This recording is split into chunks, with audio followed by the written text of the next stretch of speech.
పూరా లోకల్. దివంగత మాజీ ముఖ్యమంత్రి వైఎస్ రాజశేఖర రెడ్డి గారితో మీకున్న అనుబంధం ఎలాంటిది?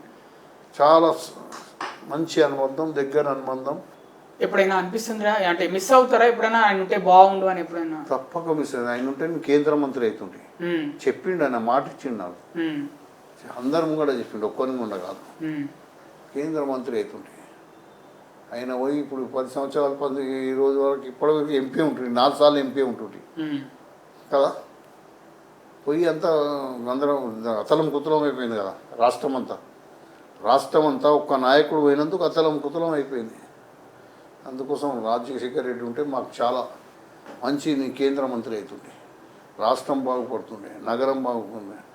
ఆయన ఉంటే 2 పర్యాలు కేంద్ర మంత్రి అంటే ఇప్పుడు సీనియర్ మోస్ట్ క్యాబినెట్ మినిస్టర్ ఉంటుంది కేంద్రంలో. రాజశేఖర రెడ్డి గారి వల్లనే మీరు 2 సార్లు ఎంపీగా గెలిచారని కొంతమంది అంటారు. అవును, అంతే గెలిచినాము. రాజశేఖర రెడ్డి వాళ్ళ రాష్ట్రమే గెలిచింది. రాజశేఖర వల్ల నేను నగర అధ్యక్షుడు ఉంటే నిరంతరం ప్రజలలో ఉంటుంటే అయినా పోయి పాదయాత్ర చేసింది కదా. చేవెళ్ళ నుంచి అక్కడ చేయలే వచ్చింది. అందరి యోగదానం ఉంది, నా యోగదానం ఉంది 10%. అన్నీ ఉన్నాయా. నిరంతరం నగర అధ్యక్షుడు నిరంతరం ప్రజలలో పోరాటం చేస్తుంటే నేను చేసే ఉద్యమాలకు అన్నింటికీ రాజశేఖర రెడ్డి గారు అటెండ్ అవుతుండే.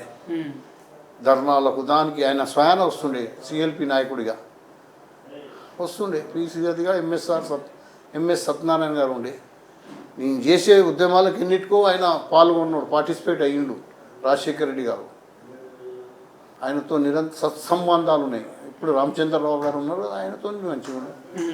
ఏముంది.